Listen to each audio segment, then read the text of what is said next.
Welcome to the second part of Tantra and physics, the correlation between the both.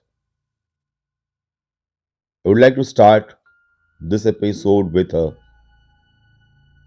Sanskrit chant which says Chaitanya Rupini Devi Sarva Bhuta Prakashini, which means all the different energies, powers, and sources are from of that Maha Shakti. They're all the form of Maha Shakti. After researches of many centuries, scientists have realized that one energy, which is Shakti, is at the root and the source of all energies in the universe. In the language of Swami Ranganathanand, referring to the basic unity of the universe as upheld in Eastern mysticism and modern physics, Capra also says the basic ones of the universe is not only the central characteristics of the mystical experience, but is also one of the most important revelation of modern physics. It becomes apparent at the atomic level and manifests itself more and more as one penetrates deeper into the matter, down into the realm of subatomic particles. The unity of all things events will be a recurring theme throughout our comparison of modern physics and Eastern philosophy.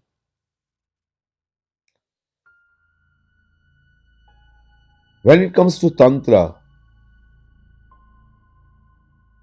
the most important part of Tantra is Shakti, the energy. And when it comes to Shakti, comes the consciousness. And according to Western scientists, energy or Shakti is insensible and lifeless. Tantra calls Shakti full of consciousness, but not insensible or lifeless. And that's the difference between the two understanding from Eastern and Western world. Many of us have chanted this mantra many of the times. This mantra has been taken from the Saptashati Chandi Patha, which is created by Markanda Rishi, who is also known as the father of Tantra, to a great respect. The mantra is Ya Devi Sarva Bhuteshu, Ya Devi Sarva Bhuteshu Chetanetanya Bhidhyate. This means the Maha Shakti is in the form of consciousness, exists in all the animate and inanimate being. Maha Shakti alone and only exists in this world, and there is no second to Maha Shakti. So, Maha Shakti is the supreme, the energy is the supreme power, and there is no one other than Maha Shakti who can take the place of Maha Shakti. Here, many of us might be in a confusion that if we are talking about Maha Shakti, that does that mean Shakti that is the goddess? No. It is not just the goddess, but it is for all those who are empowered with Shakti and energy. Whether it is Shiva, whether it is Ganesha, whether it is Hanumanji, whether it is Bhairava, whether it is Narayana himself, everybody is bound and has a Shakti, and we are talking about that Mahashakti.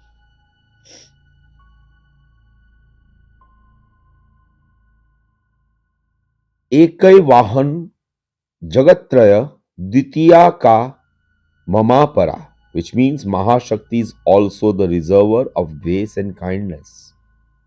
Maha Shakti is mother, and this motherhood of Maha Shakti pervades throughout the universe. The same chant is also given in Shaptashati Chandi Path. It says, Ya Devi Sarvabhuteshu Matru Rupena Sanstita Namastasye Namastasye Namastasye Namo Namaha. Tantra's concept of consciousness strikes the mind of the modern scientist. Dr. Capra, who is one of the leading scientists or a physicist, says that in modern physics, the question of consciousness has arisen in connection with the observation of atomic phenomena. He adds, penetrating into even deeper realm of matter, the physicist has become aware of the essential unity of all things and events. More than that, he has also learned that he himself and his consciousness are an integral part of this unity. Thus, the mystic and the physical arrive at the same conclusion, one stating from the inner realm and the other from the other world. With the advent of quantum mechanics, also, we have come to recognize that events cannot be predicted with accuracy. But there is always a degree of uncertainty, there is always a degree of uncertainty. If one likes, one could ascribe the randomness of the intervention of God. And that's where the achievement of goal in Tantra or Tantric practices comes to power. Atomic physics provides the scientist with the first glimpse of the essential nature of things. Like the mystic, physicists were now dealing with a non sensory experience of reality, and like the mystics, they had to face paradoxical aspects of this experience. From then on, therefore, the model and image of modern physics became a keen of those Eastern philosophy.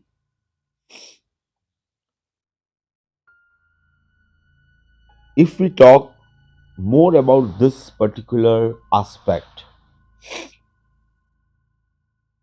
in a different manner, and this manner may not be so fluent because I am trying to explain you the phenomena. So, if we start with our past episode information that the entire world is created out of Panch Mahabhut, five basic elements, that is air, water, earth, sky, and fire. If you observe a real tantric performing the duties or the rituals, they are praying to these five elements in actual manner. How? There are yagnas which invites the god of fire, which whom we call Agni Devta, whether in the form of yagna or whether in the form of deepak, a small light deepak. But we are inviting the Lord of fire, one of the element, one of the basic element. And as per the Shastra, fire is the witness of all the processes that are conducted in a ritual. He is the witness. He gives the statement, yes, it has been done in front of me. Actually speaking, indirectly, we are trying to cover one of the fifth element. Then comes water, obviously very important. All the processes of cleansing cannot happen without water and fire in any of the rituals in Sanatan Dharma, whether tantric or non tantric. Then comes the air. When you are chanting mantra, you are inhaling, and that inhale of air in your nostrils and the chanting of mantra together creates a significant waves, and both are synchronized with each other. So somewhere you will find that your breath and your mantra are one and the same, going in one and the same manner. And that's where we take the help of the third element of air.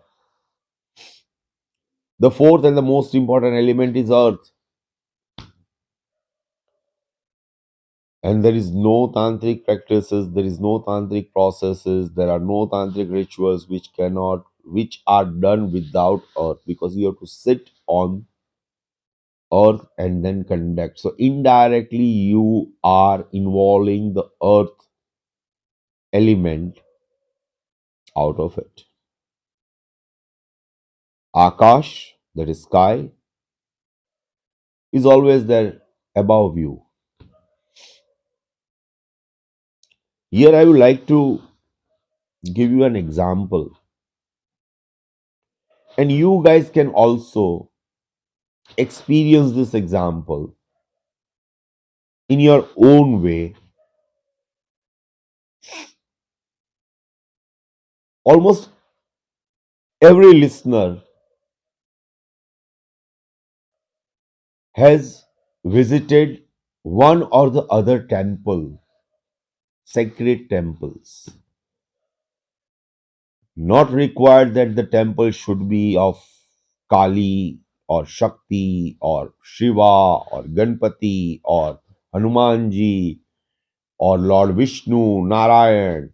Any temple you visit, no restrictions. There is a Garbhagriha. The Garbhagriha is the place where the Lord, the idol or the Shivlinga of the Lord is installed.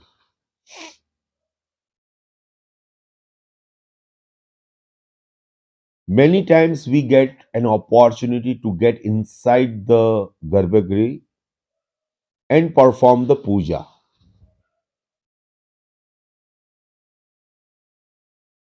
Why do we feel good, relaxed, rejuvenated after coming out of the Garbhagriha?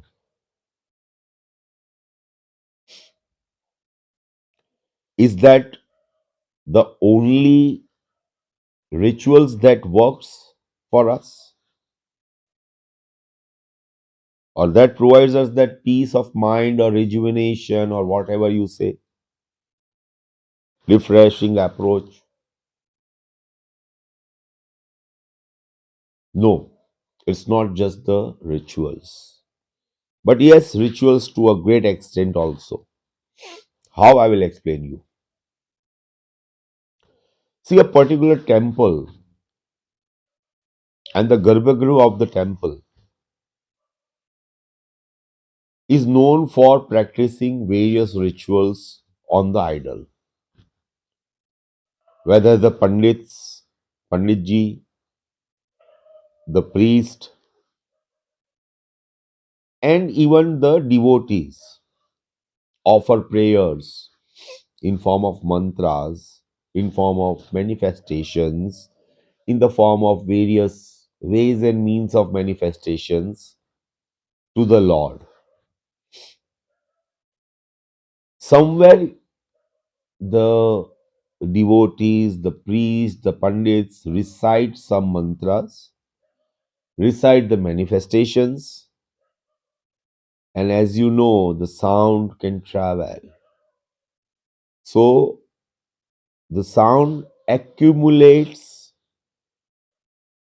at the shikhar of the temple, the shikhar, the kalash, which is always placed at the top of the temple. All this sound accumulates over there and it forms a invisible ball of energy. When you get into the garbhagriha and you are performing some prayers or you are praying to the god, your energy comes in contact with the zone of that energy which is already stored in the form of balls of energy or circular motion of the energy or whatever you call it at the top of the temple. When your physical body gets in contact with that energy, and when you are chanting the mantras, whichever mantra you are chanting, there is a synchronization between the energy and your mindset. And then again, the Maha Shakti, that is the relativity in physics, the subject of relativity in physics, comes into the existence and it gives you the power. It gives you the rejuvenation. Gives you the refreshing approach. It gives you solace. I hope you guys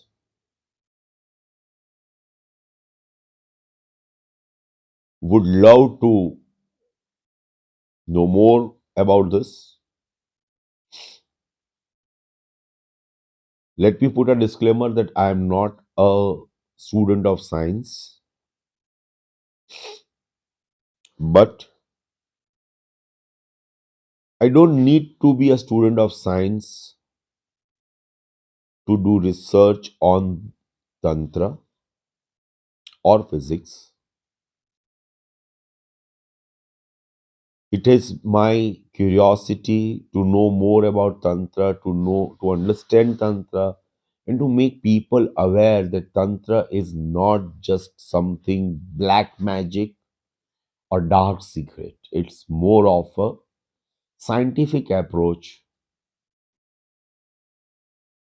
which makes me read lots of physics information, chemistry, science, rituals, religion, spiritualism, left wing worship, right wing worship, and a lot more.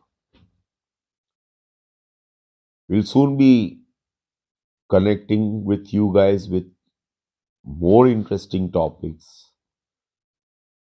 My only goal is to provide the real information, the information which has some kind of logic, basic logic, because every information cannot be logical. You need to also understand the God particle, which is also the recent scientific discovery. So when God particle is there, everything cannot be just utterly simply logical. But still I'm trying to connect the dots and create this kind of informative episodes and posts for you guys. If you like this information, please share with those who can relate to it. I'm not here for becoming an influencer. I'm here to actually give you the hardcore crux of the content that I have been researching for almost 22 to 25 years of my life. And now I'm trying to summarize and document it for the generations to come in the form of code, books, and various other alternate formats of publishing. Thanks a lot. This is Maulik Bush signing off at Aghori Stories. Om Namah Shivaya.